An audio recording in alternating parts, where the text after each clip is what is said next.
Thanks, Brett. I'll just get right into it. What I want to talk to you guys today is about transforming that sideline operation into more of a commercial type beekeeping operation. So I'll be talking about adopting some more commercial type management practices. But what I want to say before, it's really intimidating when beekeepers come and talk about how they manage their craft and how they understand what they do, because we all understand this business a little bit differently, okay? And we have different abilities and we have different ways to be able to get the same job done.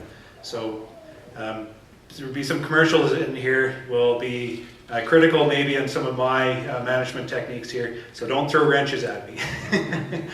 Just understand that this is the way I see beekeeping, and this is the way that this is how I do it. Okay.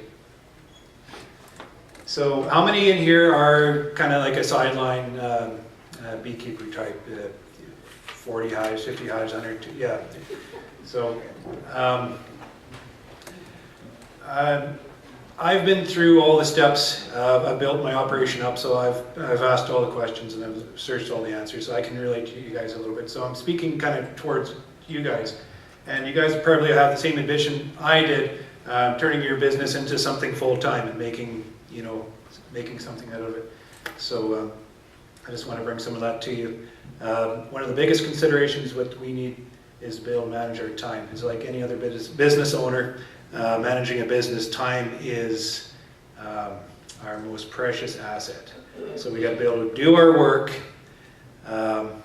in less time, right? And do it properly, right? So time would be a big consideration.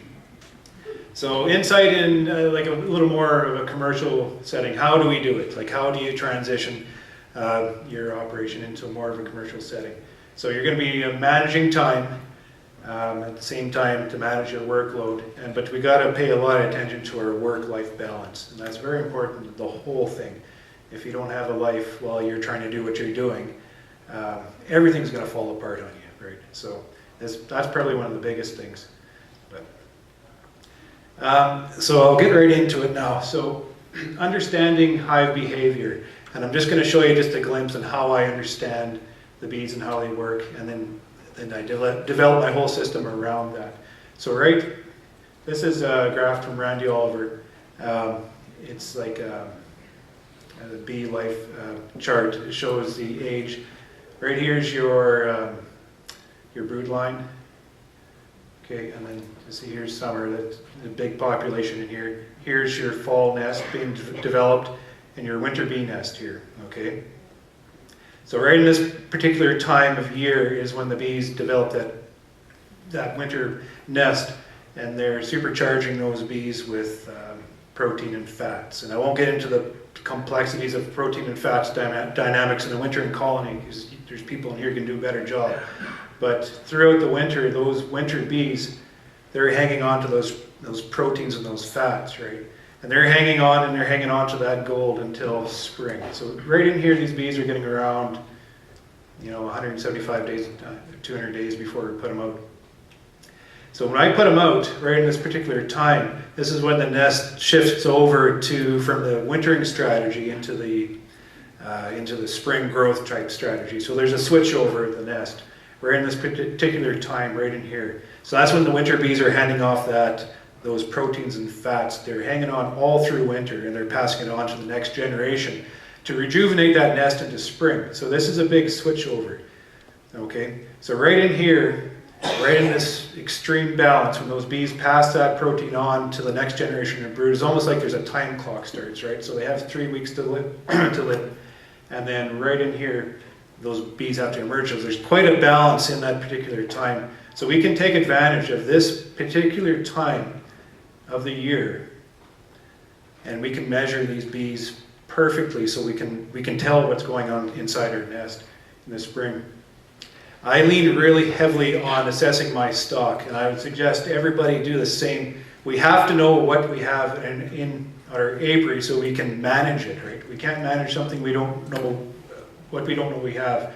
So what I go through, the first round we go through, I'm tipping all the hives back for a number of reasons, but for one of the reasons is to assess my hive condition.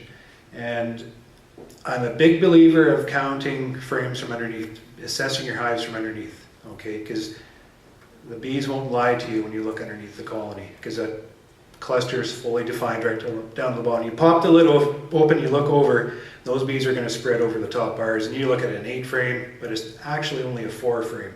So it's a bit deceiving. So put the back work into it, tip those hives, and then count your frames. So I count this as a 4, okay, and make that a 4, let's say. And over here, I'd count those as 10s.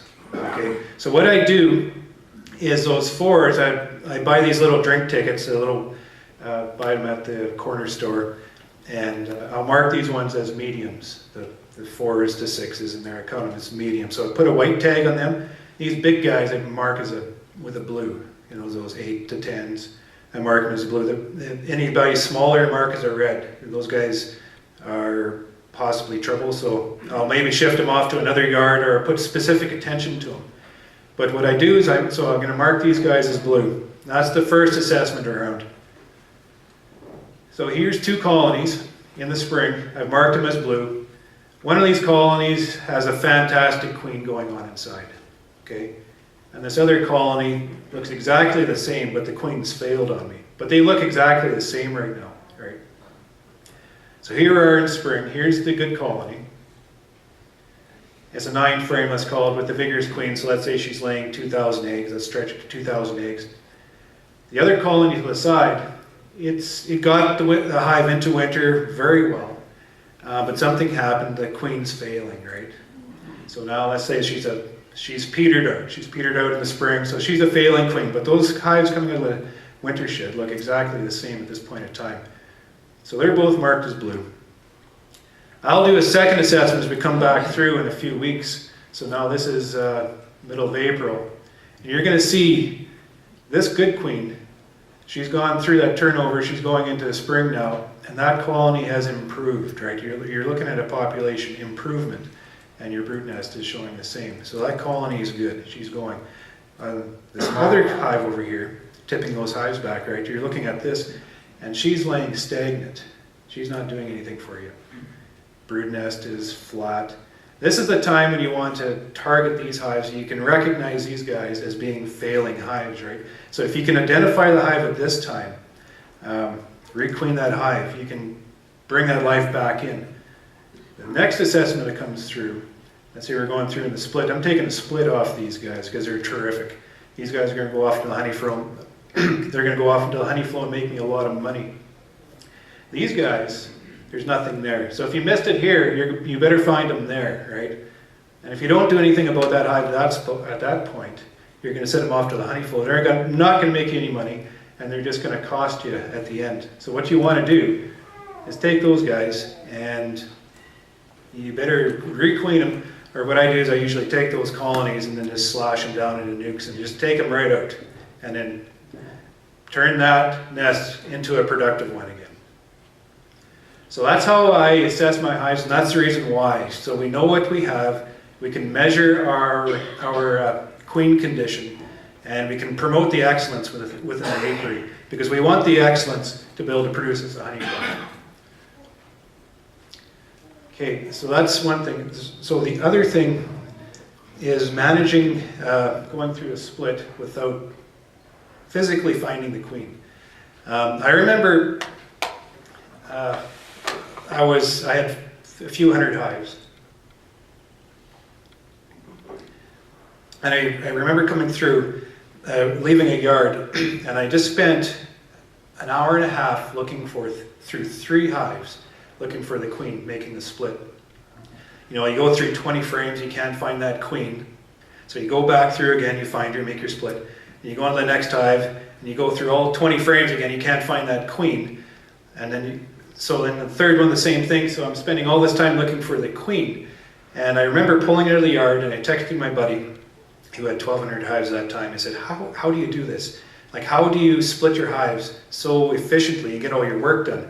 Because I had another 200 hives ahead of me to split, and I had weather coming, a week of bad weather is forecasted, And I'm doing the math, and I'm not going to get my work done before this weather comes in. My dad just picked up queens from Bee Mate. It's sitting on my desk. So I'm thinking, like, this is an impossible situation. Like, I got to change something. I can't go through my split this way.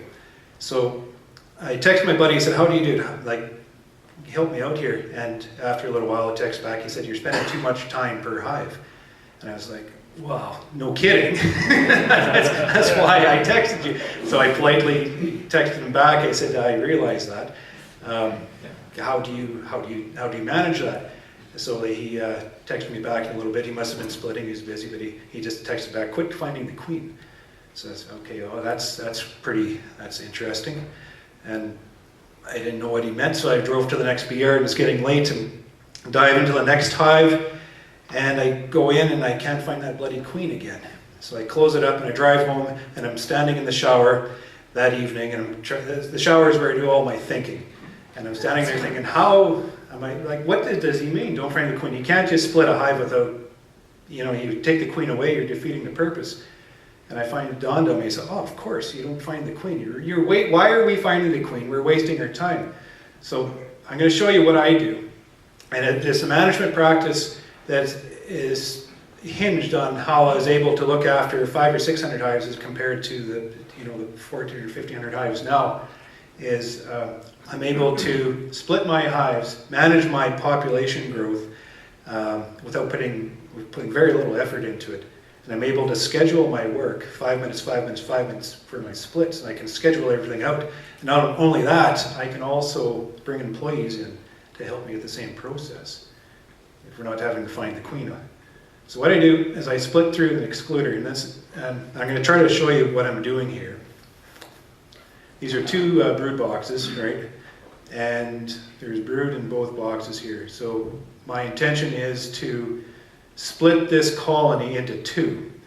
And let's say there's 8 frames, let's say there's 6 frames of brood in there. I want to keep 4 frames of brood at the bottom.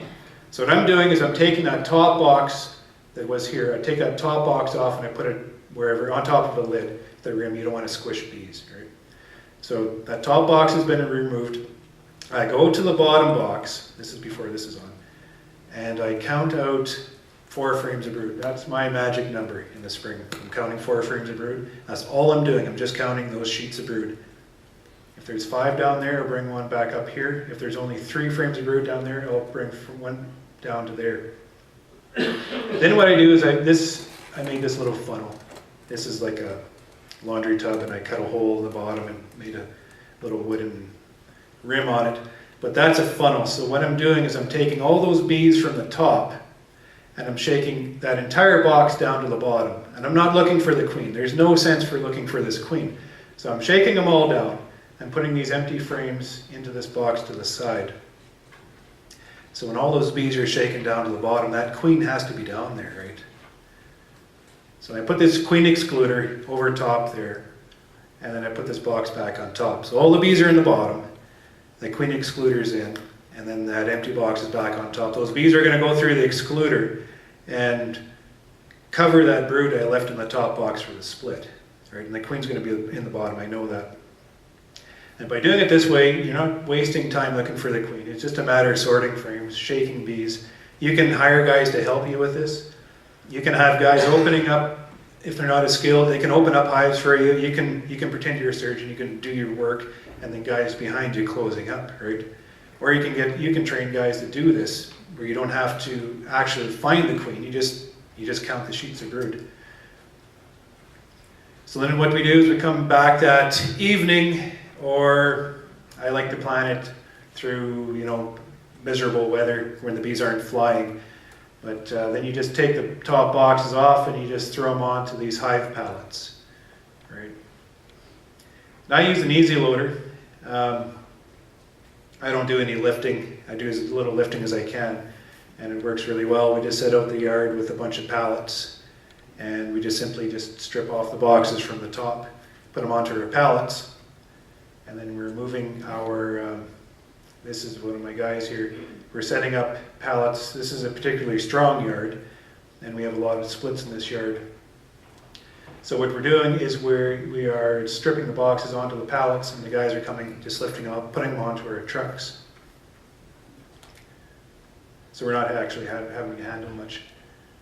Carrie, she loves to make nukes for me. She makes a lot of queens, and she's always bugging me to make more nukes. So instead of making full splits, another thing we can do is harvest that brood in the top, the brood and the bees, because it's the same situation. I have the queen in the bottom now. So on the top here, we will harvest 2 frames of brood and a frame of honey, and we'll just make up a lot of nukes this way. We just used up.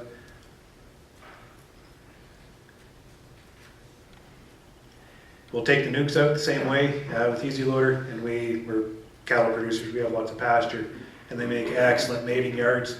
So we'll just spread these nukes out all over the place. So that is the secret on splitting hives. Quit looking for the queen. We don't have to look for the queen. Just split the hive, right? And it's made my life so much easier. Feeding our bees.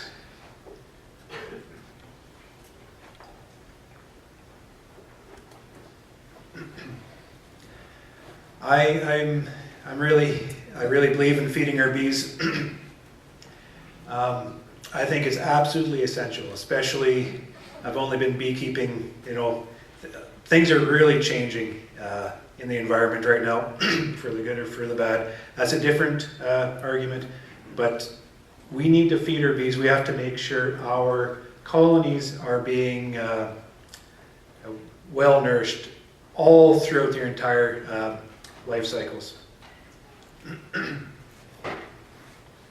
So right in here, right when those winter bees are switching that nest into a springtime strategy, this is a very critical time for that hive to develop an adequate nest. We have to make sure that this brood in here is well fed and well developed. There's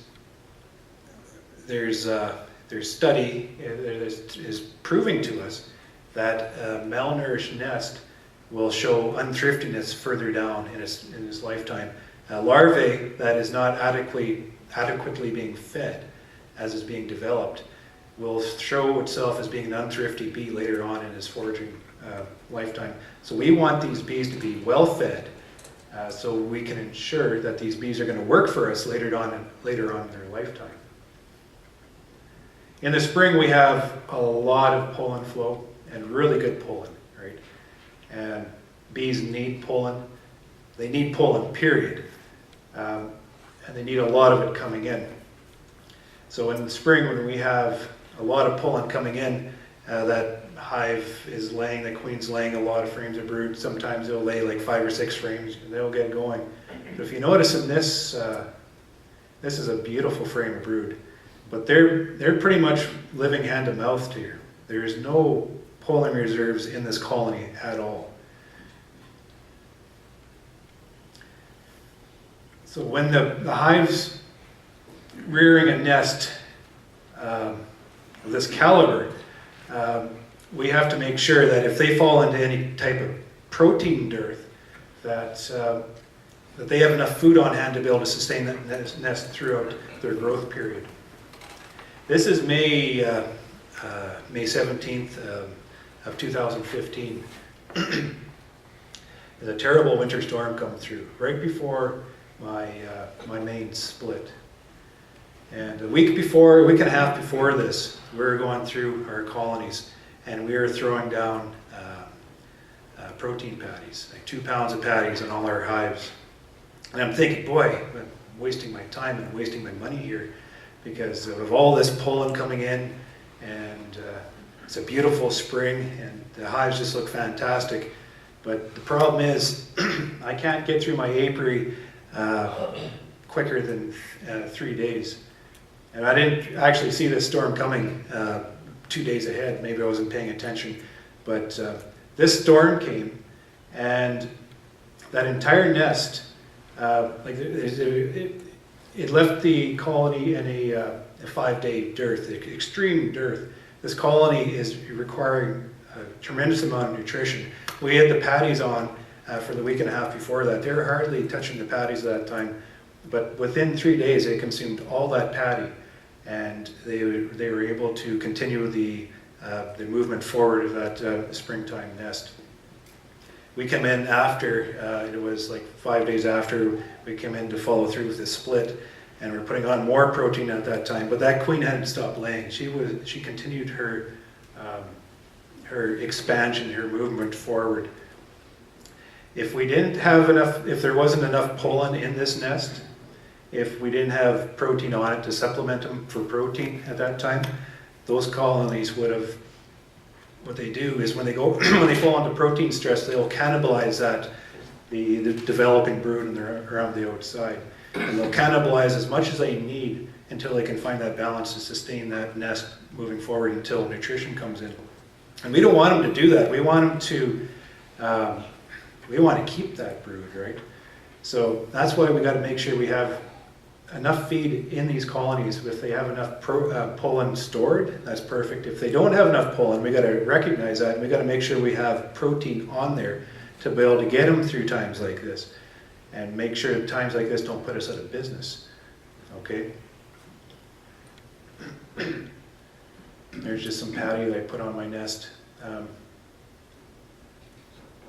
I'm also starting to adopt a fall time wintering strategy, or a fall time feeding strategy.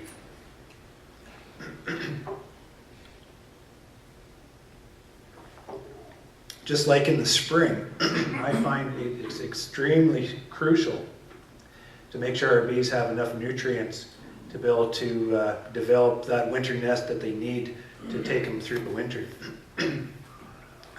We're grain farmers, and we're contributing to the problem that's happening just like all the rest of the farmers. This is a field of soybeans, and we've got our fingertips on technology right now that has allowed us, it's not the GMOs and it's not the Roundup, but it's the ability using that technology to farm fields with absolutely nothing in it but the crop itself, right? This is like a living desert to bees. This is great for farmers because all the money we're investing into our land and all the money we're investing into the crop, we're seeing returns on it. But we're eliminating all that diversity out there, right? And that's a huge problem. Bees need diversity. Bees need, we call it weeds as farmers, but beekeepers call it food. Like we need that nourishment all through the year. So right here, this is the winter nest being developed. Right here. And this brood nest here is what turns into these winter bees that sustain themselves all the way through the winter. Okay. This is a very critical time for those winter bees to develop themselves. And right about this time, farmers are, harvesting, so the fields are dead. The RMs have already sprayed the ditches and mowing the ditches, so there's nothing in the ditches, right? So it's a time of dearth. So these bees, and if you're lucky enough to have an area where you have diversity, those bees will be fine because there's pollen coming in. But a lot of the times we have our hives in a place where there's nothing coming in, and they're just living off the resources that they've stored within their nest, right? All the surplus that they have in there. If they don't have that surplus in their nest of pollen, they can't develop that winter nest properly. They can't develop those bees to turn it into a proper winter nest. So I find right here, right after I take those honey boxes off the hive, this is one of the most critical times of the year. Give them some protein, give them some supplement, just to make sure they have what they need to develop that nest. Some yards don't need it, but other yards need it, and I put a lot of emphasis on that. 5 again. So this is just a slide I got off of Randy Oliver's site. I bug him quite a bit, and so he's just showing here what a foraging bee looks like that foraging bee after it mines everything out, it becomes expendable and carries on as a foraging bee to bring in the nutrients. They got nothing in their bodies here. This is what we want in And a good wintering bee, this is a nurse bee. It's full of fats, full of proteins. This is what we're trying to develop in our wintering nest. And then, you know, before you bring the bees in after you, this is what you want to see, is nice, adequate, healthy looking colonies going into winter. So before I end, I just want to touch on when you're building this business and you're adopting all these management strategies and you're overworked and all this kind of stuff, don't forget to live your life and drive your purpose and make it work, because without everything else, then it all falls apart. So thanks for your time.